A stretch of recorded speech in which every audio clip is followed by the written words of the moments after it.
She was gone, clinically dead for over 6 minutes. But in that time, Alyssa Monroe didn't just see the afterlife. She uncovered a shocking truth hidden for centuries. Standing before Jesus himself, she was shown a forgotten history, a stolen identity, and a battle for the soul of an entire people. Now, back from the dead, she carries an urgent message. Black people were never meant to be oppressed. The enemy feared their power. And time is running out. Here is her personal testimony. I never thought I'd be telling this story, but after what I saw, I have no choice. My name is Alyssa Monroe, and up until a few months ago, I was just like anyone else, living my life, following routines, and never questioning the deeper mysteries of existence. I was a nurse, a wife, a mother, and a woman of faith, but I wasn't particularly spiritual beyond what I had been taught growing up. I believed in God, went to church occasionally, and prayed when I needed guidance, but I never imagined I would experience something that would change my life, and possibly the lives of many others forever. That all changed on the night of October 7th, 2023. A night that began like any other, but ended with me stepping into the afterlife. A night that should have been my last on Earth, but instead, it became the beginning of a mission I never asked for. I was driving home from work after a long and exhausting shift. The night was cold, the road slick with rain, and my mind was preoccupied with nothing more than getting home, taking a warm shower, and falling into bed. But in a split second, my world was turned upside down. Blinding headlights, a screech of tires, the deafening sound of impact, and then silence. I died that night. I left my body, felt the weight of the world disappear, and entered a realm more real than anything I had ever known. What I saw in those few minutes of death was more than just the afterlife. It was a divine revelation. I always thought near-death experiences were exaggerated, the kind of things you hear about in books or movies. A bright light, a tunnel, maybe a feeling of peace. But what I experienced was beyond all of that. It wasn't just a vision, it was a journey, a truth that had been kept hidden from the world. I met Jesus. I saw history, not the history we are taught, but the true history. I saw a story that has been rewritten, erased, and buried under centuries of deception. I saw something about Black people, something that has been hidden for generations. Jesus showed me the truth about who they really are. He revealed the spiritual war that has been waged against them for centuries, the reason why they have faced so much suffering, and the power that has been kept from them. What I learned will challenge everything you think you know. It will force you to see beyond the lies, beyond the history books, beyond what the world has told you. And now I have no choice but to share it. Because once you see the truth, you can never go back. The day started like any other. I woke up to the familiar sound of my alarm buzzing at 6 a.m., groggily reaching for my phone to silence it. The house was still dark, the air carrying that early morning chill. My husband was already up, making coffee in the kitchen, and our son was still fast asleep in his room. Nothing felt different. Nothing hinted that by the end of the night, my life would be changed forever. I went through my morning routine, showering, dressing, grabbing a quick breakfast before heading to work. I was a nurse at St. Mark's Medical Center, working a 12-hour shift in the emergency department. It was a long day, but nothing out of the ordinary. Patients came in with the usual ailments, flu symptoms, minor injuries, a couple of serious cases. I was tired, but that was nothing new. By the time my shift ended at 8 p.m., I was exhausted. I grabbed my things, said goodbye to my coworkers, and stepped outside into the cool night air. The hospital parking lot was eerily quiet, only a few cars scattered under the dim glow of the streetlights. The sky was heavy with dark clouds, and a light drizzle had started to fall. I shivered, suddenly feeling uneasy, but brushed it off as just another long day catching up with me. I got into my car, started the engine, and pulled onto the road. The familiar route home should have been comforting, but something felt off. The rain picked up, tapping against my windshield, and the streetlights seemed dimmer than usual. There was an eerie stillness in the air, an unsettling quiet that made my skin prickle. I turned on the radio, hoping music would drown out the strange feeling creeping over me, but my hands gripped the wheel tighter than usual. 5 minutes from home. That's when I saw them, blinding headlights coming straight toward me. A car swerving wildly, out of control, coming too fast, too close. I gasped, my heart leaping into my throat. Time seemed to slow down. I slammed on my brakes, my body bracing for impact, my mind racing in those last few milliseconds. Then collision, a deafening crash, a violent jolt, metal twisting, glass shattering, pain, and then nothing. Silence. Everything around me faded into an empty void. I expected pain. I expected fear. But all I felt was peace, a strange, overwhelming sense of calm. I opened my eyes, but I wasn't in my car anymore. I was above it. I looked down and saw the wreckage. My car crumpled, the windshield shattered, my body slumped over the steering wheel. Paramedics were rushing toward the scene, their voices urgent, but I couldn't hear them. I wanted to call out, to tell them I was okay, but my voice wouldn't come. That's when it hit me. I was dead. I was floating weightless, unbound, free. The wreckage below grew smaller as I drifted upward, a strange sense of detachment settling over me. I should have been terrified, should have been panicking. But instead, I felt a peace deeper than anything I had ever known. It was as if every worry, every fear, every burden I had ever carried had been stripped away in an instant. Then, everything around me shifted. A light, brighter than the sun, yet soothing rather than blinding, appeared before me. It wasn't just a beam or a tunnel. It was everywhere and nowhere at once, wrapping around me like a warm embrace. The light had substance, as if it were alive, pulsing with a rhythm that seemed to match the very beat of creation itself. The air, or whatever surrounded me, was filled with a melody. Not like music from Earth, but something celestial, an endless harmony that seemed to flow through my very being. It was as if the universe itself was singing, a song made of light, of love, of something too vast for words. Colors I had never seen before swirled around me. Golden hues more radiant than sunlight, deep blues richer than any ocean, and silvers that shimmered like liquid stardust. Every color carried an emotion, every shimmer held meaning. It was as if I were being wrapped in the very essence of love, joy, and belonging. I was no longer alone. A presence, vast, infinite, yet deeply personal, was near. It was not just around me. It was within me, through me, beyond me. I felt it before I saw him. Then I heard the voice. A voice that wasn't just sound, but existence itself. It carried power and authority, yet it was filled with gentleness and love. It was strong enough to shape mountains, yet soft enough to cradle a broken soul. Fear not, my child. I turned, and there he was. Jesus.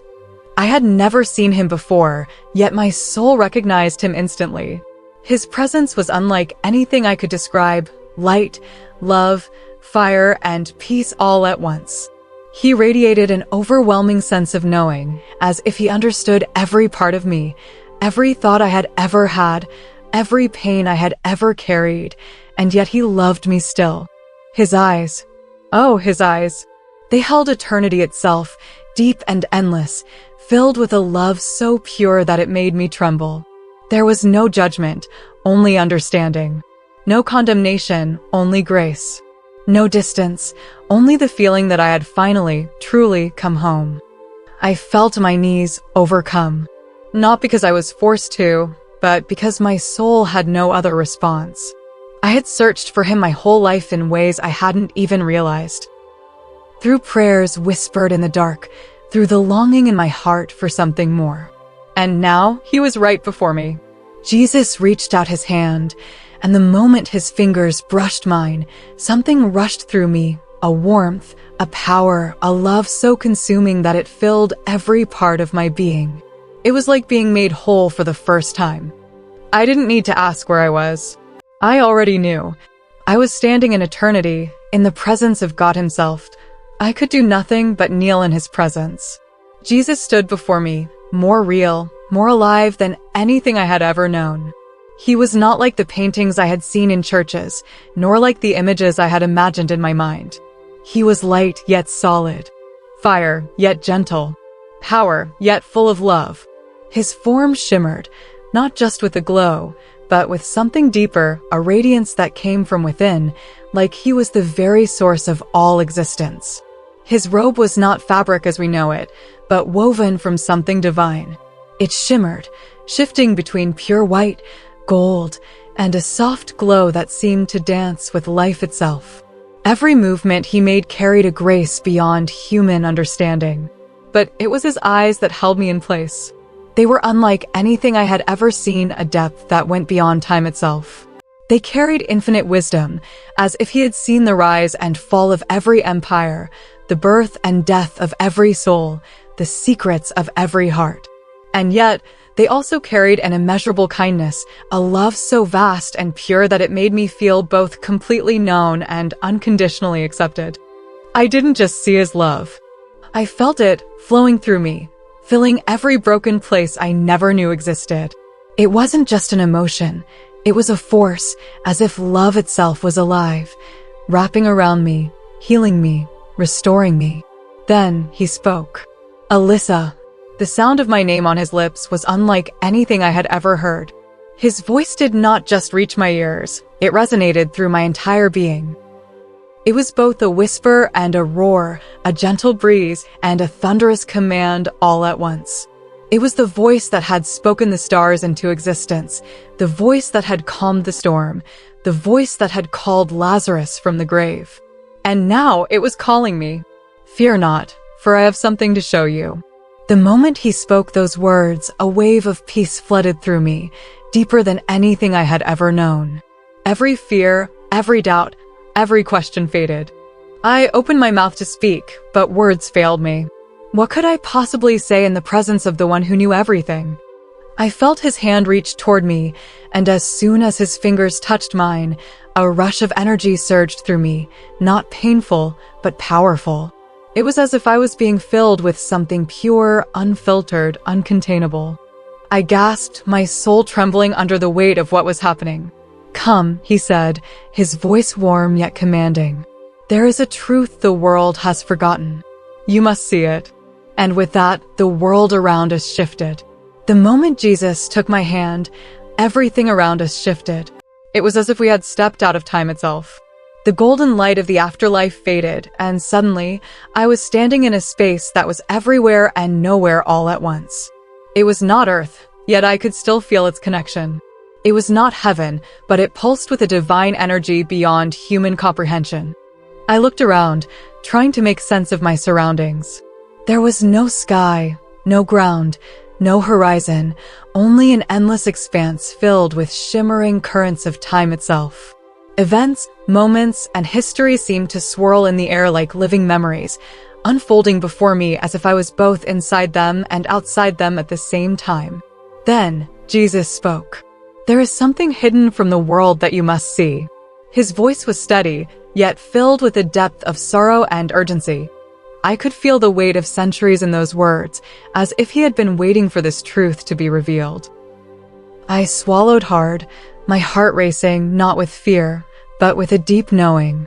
Somehow, I could sense that whatever I was about to witness was far greater than just my own understanding. And then, the visions began. At first, I saw glimpses, flashes of history moving too fast for me to grasp. But as Jesus held my hand, the images slowed, and I began to see clearly. I saw ancient lands, thriving, golden, full of wisdom and knowledge. I saw cities unlike anything I had ever imagined, with structures that seemed to defy time and space. The people were strong, radiant, clothed in garments that glowed with divine energy. They were not slaves. They were not broken. They were kings, scholars, priests, and warriors. A lump formed in my throat. Who were they? Jesus turned to me, his expression both sorrowful and full of love. They were my chosen ones. But the world has forgotten. The words hit me like a thunderclap. A deep sense of urgency filled my chest, my spirit trembling with realization. Why had I never been taught this? Why had I only ever seen one version of history, the one that painted suffering as the only story of Black people? As if sensing my thoughts, Jesus' gaze deepened. Watch, he said. See what was stolen. And then, the scene before me shifted again, revealing something that made my soul tremble. The truth had been erased. The greatest deception had been carefully crafted, and the world had no idea.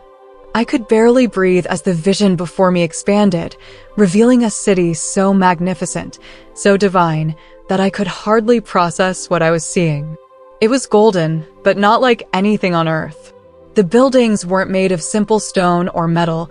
They glowed with an inner radiance, as if they were alive with energy, pulsing with knowledge beyond anything humanity has ever known. Towering structures stretched high into the sky, their surfaces shimmering like polished gold infused with light. The streets were made of smooth, gleaming stone, lined with intricate carvings, symbols, and writings that seemed to hum with power. The air itself was alive, filled with a sense of wisdom and peace, vibrating with something greater than sound, a language of the soul, a song that carried the weight of eternity. People walked through the city, men and women of dignity, clothed in garments of brilliant colors, embroidered with patterns that seemed to tell stories of creation itself. Their skin gleamed like polished bronze, their presence commanding yet humble, powerful yet peaceful. They carried themselves with an authority that came not from earthly power, but from something divine. I could feel their knowledge, their connection to something higher, their understanding of truths that had been long forgotten by the world. They were kings. They were priests. They were scholars. They were warriors. I turned to Jesus, my heart pounding. Who are they? He looked at me with deep, unwavering love. They were my chosen ones. I felt the weight of his words settle into my soul. The world has forgotten them, he continued. But I have not. My breath caught in my throat. I wanted to ask, but before I could, the vision shifted again. I saw them studying the stars, mapping the heavens with precision far beyond modern astronomy. I saw them healing the sick with knowledge of medicine that should have been impossible for their time. I saw them writing texts filled with divine wisdom, words of science, spirituality, and creation itself, recorded for future generations.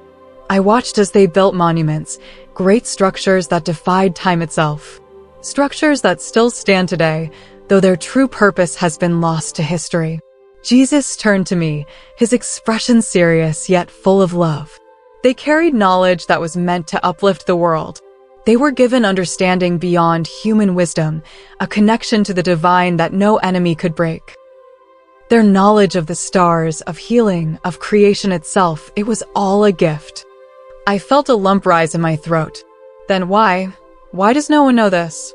Jesus' eyes filled with sorrow. Because the enemy feared them. Suddenly, the vision darkened. I watched as this thriving civilization, this powerful kingdom of light and knowledge, was targeted. I saw invasions, betrayals, false narratives being spread like poison. Their history was rewritten. Their knowledge was stolen, twisted, used against them. Their identity was stripped away, replaced with chains, oppression, and lies. I watched as their names, their legacies, their achievements were erased from history, buried beneath false stories, covered in shadows.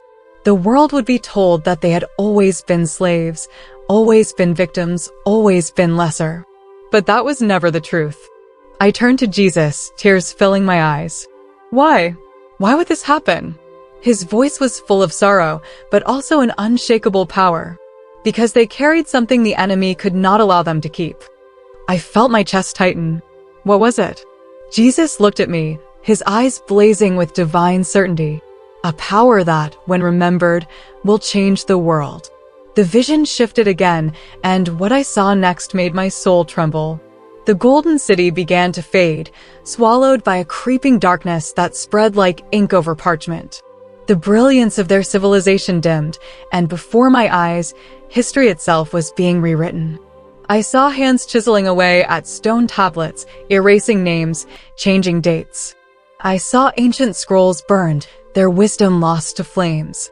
I saw languages twisted, their meanings altered until even the descendants of these great people could no longer recognize their own words. I turned to Jesus, my chest tightening. What is happening? His face was filled with sorrow, but his voice remained steady. The enemy feared their power, so he rewrote their story. I watched in horror as mighty empires rose and fell, yet one truth remained constant. Whenever these people rebuilt, the world found a way to tear them down again. I saw invaders storming their lands, taking what was not theirs, claiming the achievements of these kings and scholars as their own. I saw maps being redrawn, borders shifted, names erased, as if their history had never existed. Then came the chains. I watched as these once powerful people were taken from their lands, their hands bound, their bodies broken, their spirits crushed beneath the weight of forced labor. I saw their children ripped from their arms, their families shattered, their names replaced with those of their oppressors. But what struck me the most was not just the physical suffering. It was the spiritual attack. Their connection to the divine, the wisdom passed down from generation to generation, was severed, or so the enemy thought. Their faith was turned against them, twisted into something used to justify their suffering rather than set them free. They were told they were cursed, inferior, destined for servitude. Lies upon lies, designed to bury the truth so deeply that even they would begin to believe it. Tears burned my eyes. How could this happen? Why would God allow this?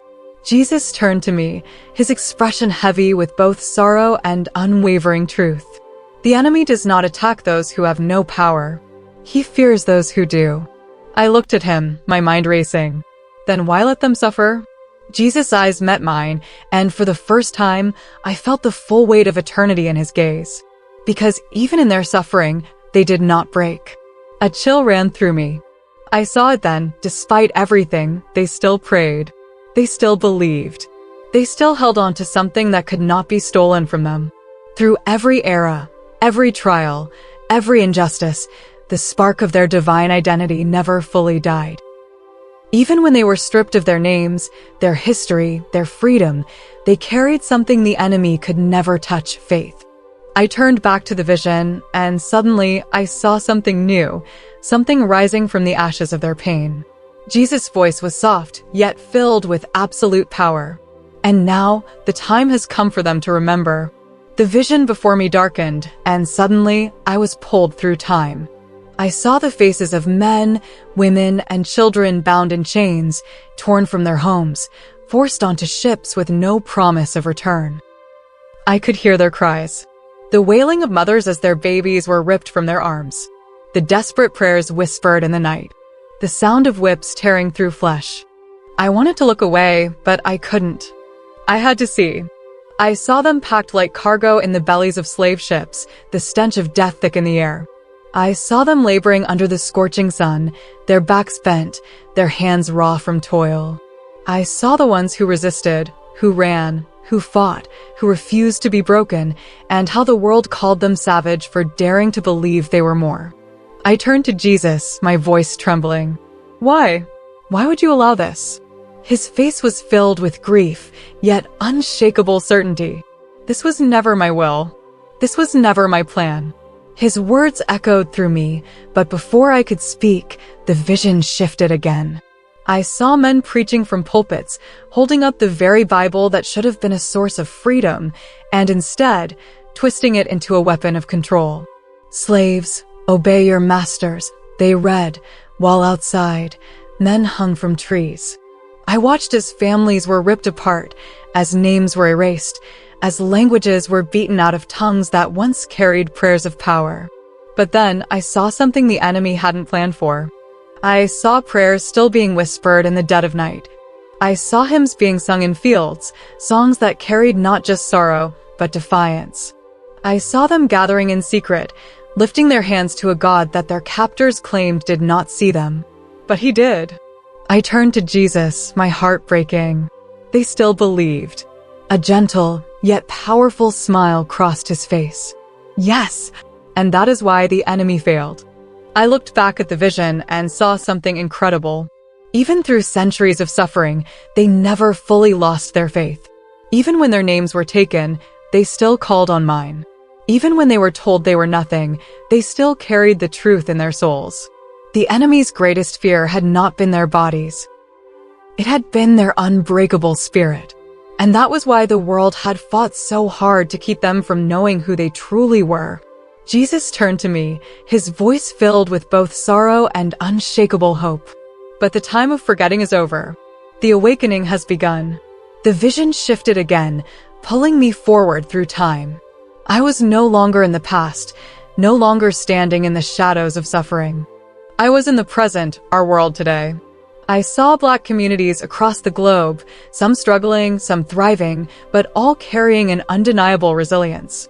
I saw families, businesses, churches, movements of people who had endured generations of hardship, yet still stood tall. Their faith had never truly died. But as I looked closer, I saw something else, a battle, not of flesh and blood, but of the spirit.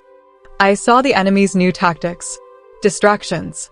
Instead of chains, I saw screens, flashing images, music, messages designed to pull their minds away from truth. Instead of whips, I saw words, lies whispered through culture, through media, through narratives designed to convince them that their worth was tied to their appearance, their wealth, their status. Instead of forced labor, I saw systems built to keep them bound in cycles of poverty, division, and self-destruction. The chains look different now, Jesus said beside me, his voice calm but firm. But they're chains nonetheless. I watched as people scrolled endlessly through their phones, chasing empty validation. I saw young men idolizing violence, believing strength came through power instead of purpose. I saw young women taught that their worth was in their bodies, not in their souls.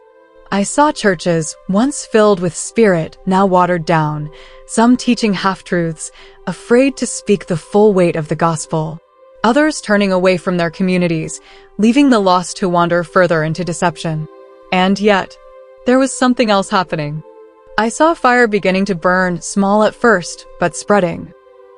I saw men and women questioning the lies, rejecting the labels placed upon them, seeking the truth. I saw prayers rising again, not just in churches, but in homes, in streets, in unexpected places. I saw young people realizing their true identity, not as victims, not as forgotten, but as chosen, as powerful, as bearers of divine purpose. I turned to Jesus, my heart pounding. They're waking up. A deep light shone in his eyes. Yes, but the enemy knows this too. I turned back and saw a new wave of deception being unleashed. False movements meant to stir rage instead of restoration. Leaders raised up not to uplift, but to divide. Entire industries created to sell false identities, designed to make them forget who they truly were. Jesus' voice rang out like thunder. They must wake up, for the time is short. A sense of urgency gripped my soul. I knew what he meant. This was the final battle, the time of revelation, the time of choice. The enemy was afraid, not of their pain, but of their power. Because once they remembered who they truly were, the world would never be the same again. The vision before me darkened, and suddenly I was standing in the future. I saw a world split in two, not by race, not by politics, but by truth and deception. On one side, there were those who had awakened, their eyes open to the reality of who they were. They walked in power, in faith, in divine authority. They no longer sought validation from the world. They no longer chased after false identities. They were unshaken, unstoppable, and completely free. But on the other side, there were those who had fallen deeper into deception. I saw false movements designed to look like truth but built on lies. I saw rage without direction, people being led into destruction rather than restoration. The enemy had weaponized their pain, turning it against them, making them fight battles that were never theirs to fight. I saw spiritual leaders twisting scripture, telling them that God was no longer relevant, that they could create their own truth. I saw entire churches preaching comfort instead of conviction, afraid to speak against the darkness because they had already been swallowed by it. I turned to Jesus, my chest tightening. Why can't they see it? His expression was firm, yet full of sorrow. Because deception is comfortable. I turned back and saw how governments, corporations, and media work together to keep this awakening from happening. I saw schools teaching rewritten history, stripping away the legacy that was meant to empower them. I saw leaders using division as a tool, making them believe that their greatest enemy was each other, rather than the real forces working against them. I saw the rise of false identities, created to distract, to make them forget their divine calling. Some were lost in materialism, others in movements that looked righteous, but were built on deception. I saw the world pushing a new order, one that rewarded obedience to the system, but punished those who stood firm in faith. Then, Jesus' voice rang out again. A final test is coming. The words sent a shudder through my soul. Only those rooted in truth would endure. Only those who knew who they were beyond the labels, beyond the narratives, beyond the lies, would be able to withstand what was ahead. I saw the deception growing stronger, but so did the light.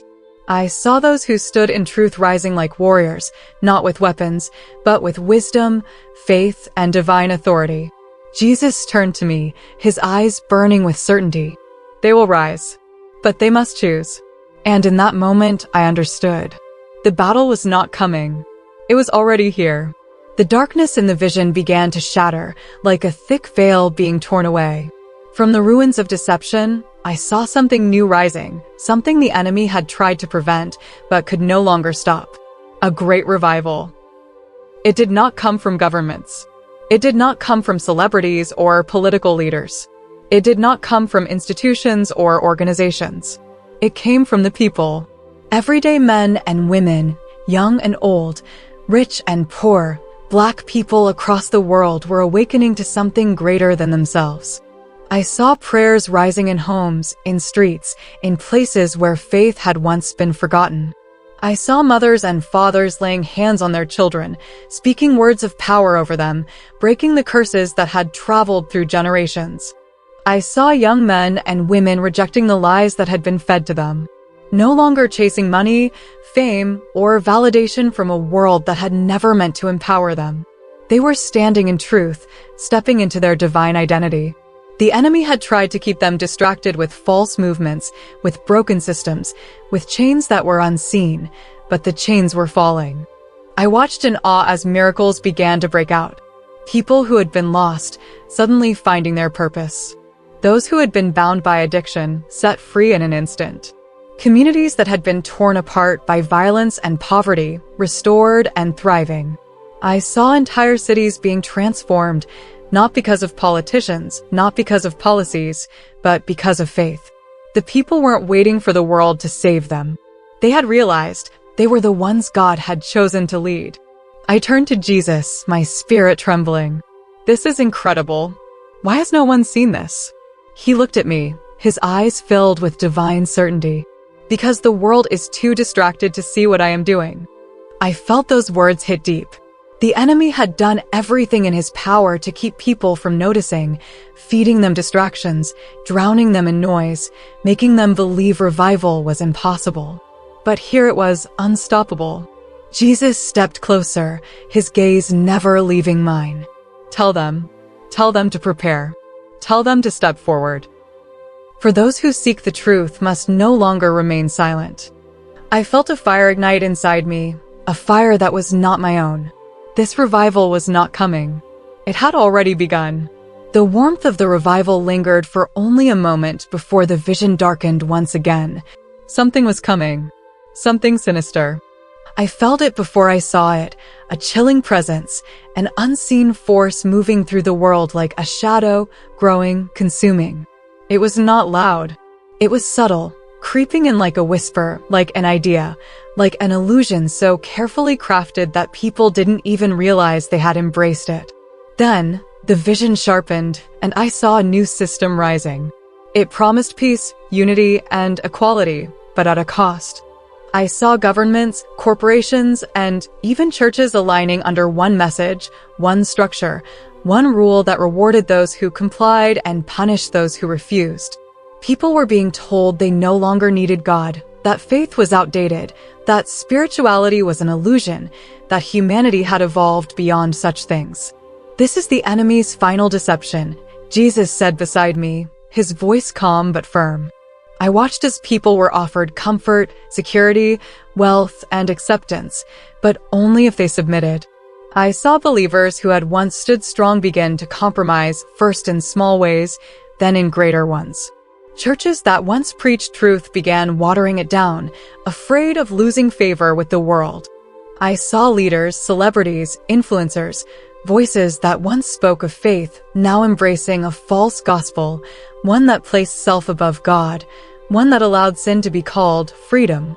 And then I saw what happened to those who refused. I saw them cast out, losing jobs, homes, and even their rights to exist freely in society. I saw families torn apart, friends turning against one another, betrayal at every level. But I also saw something else. I saw those who remained faithful. They were not broken. They were not lost. They were empowered. Though the world rejected them, God sustained them. Though they were pushed to the edges of society, they became unshakable. Jesus turned to me, his eyes burning with certainty. They will be offered comfort, but at the price of their soul. I swallowed hard, my spirit trembling. This was it, the final battle. There would be no middle ground. People would have to choose. And the time to choose was running out. I turned to Jesus, my heart pounding. The weight of everything I had seen pressed into my soul. The deception, the suffering, the battle between truth and lies, it was overwhelming. And yet, amidst it all, there was hope. Jesus' eyes, so full of fire, so full of love, locked onto mine. There was an urgency in his gaze, but also something deeper, certainty. Go back and tell them.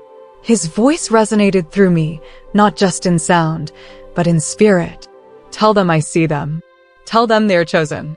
I turned and saw one final vision, a vision so powerful that it made my soul tremble. I saw Black men, women, and children standing tall, unshaken, covered in divine light.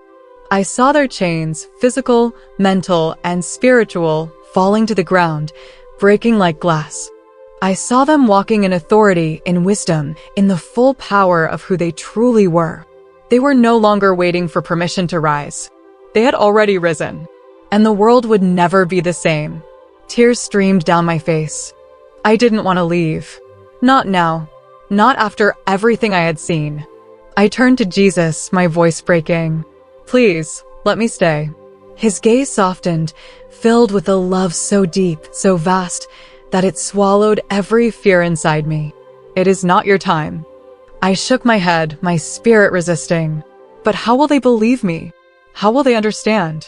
A knowing smile touched his lips. Your job is not to convince. Your job is to tell. I felt a sudden pull, a force stronger than gravity, stronger than anything I had ever known. The light around me began to fade. Jesus' form started to blur, but his words rang out one last time. Tell them I am coming. And then, in an instant, I was gone. A sudden force pulled me backward faster than anything I could comprehend. The warmth of Jesus' presence faded, the brilliant light dimmed, and in its place came a crushing weight, the weight of the physical world. Then pain. My chest burned, my body convulsed, and suddenly I gasped a deep, ragged breath that filled my lungs like fire. My eyes flew open, blinded by harsh hospital lights. Loud beeping surrounded me, voices shouting in disbelief. She's back. I felt hands on me, pressing, checking, moving wires, shining a light into my eyes. The air was thick with urgency and confusion. I heard a doctor's voice, stunned, almost afraid. She was gone. Clinically dead for over 6 minutes. I tried to speak, but my throat was raw, my body weak. Everything around me felt strange, foreign, like I had been gone much longer than just a few minutes. I turned my head slightly, and there they were, my family. My husband's face was streaked with tears. My mother clutched my hand, murmuring prayers under her breath. My best friend stood frozen in shock, eyes wide, hand over her mouth. I was back, but nothing would ever be the same. The weight of what I had seen pressed into my soul. The golden city, the erased history, the deception, the awakening of the final battle. I wanted to scream it to the world. I wanted to tell them everything, to shake them awake, to make them see what was coming. But how? How could I possibly put into words what I had witnessed? How could I make them understand that what they believed about the world, about themselves, about their history, was a lie? How could I explain that Jesus himself had shown me that Black people were more than what they had been told, that their identity had been stolen, that the enemy had spent centuries keeping them from the truth? I tried to sit up, my body trembling, but the weight in my chest wasn't just physical, it was spiritual. An urgency burned in my veins. This wasn't just a vision. This wasn't just a near-death experience. This was a message. And I had been sent back for one reason: to tell them. Jesus' final words rang in my spirit, louder than the machines around me, louder than the voices in the room. Tell them I am coming. Tears welled in my eyes. I didn't know where to start. I didn't know who would listen. But I knew one thing for certain. I couldn't stay silent. I am alive. Not just in the way that my heart beats and my lungs fill with air, but in the deepest sense of the word. I have seen the truth. I have stood before Jesus. I have been given a message that I can no longer keep inside. I was not sent back for my own sake. I was sent back for you. For all of you who have ever questioned your worth. For all of you who have felt lost, forgotten, or broken. For all of you who have believed the lie that you are powerless. You are not. I saw what was hidden. I saw who we truly are. Black people were never meant to be slaves. We were never meant to be broken, lost, or forgotten. We were never meant to beg for a place in this world because we were chosen from the beginning. But the enemy feared us. So he rewrote our story. He erased our history. He stole our identity and replaced it with chains, not just physical chains, but spiritual ones. For centuries, we have been told that we are less, that we are cursed, that we are powerless. But Jesus showed me the truth. I saw the ancient cities, the wisdom, the knowledge, a civilization that walked with God, that carried divine purpose. A people anointed for something greater. But the enemy could not allow that. So he buried our truth. He filled our minds with deception, designed systems to keep us blind, used culture, media, and even some churches to silence our awakening. And now we are at war. Not a war of weapons. Not a war of politics. Not a war of race. A war for the soul. The enemy's greatest fear is not our pain. It is our power. Because if we wake up, if we remember who we are, if we turn back to God with full knowledge of our identity, the world will never be the same. That is why the deception is stronger than ever. That is why they flood our communities with distractions, with false leaders, with messages designed to keep us weak. They tell us we are only victims. They tell us we must fight each other instead of seeking truth. They tell us that we no longer need God. Do not believe them. I saw what is coming. I saw the Great Awakening, a fire spreading through our people, breaking every chain the enemy tried to place on us. I saw miracles, restoration, power that could not be stopped. But I also saw the final deception, the last great attempt to keep us from rising. A world that will offer comfort at the cost of your soul. A system that will punish faith and reward those who submit. A false peace that will lead many away from God. You must wake up. Do not be distracted. Do not be deceived. Do not let the world tell you who you are. Seek God for yourself. Read His Word. Ask Him to open your eyes, because once you see the truth, you can never go back. And I tell you now, Jesus is coming soon. I felt it in every part of me as I stood before Him. I saw it written in the visions He showed me. The time is short. The battle is already here. And so I leave you with His final words to me. Tell them that I am coming soon.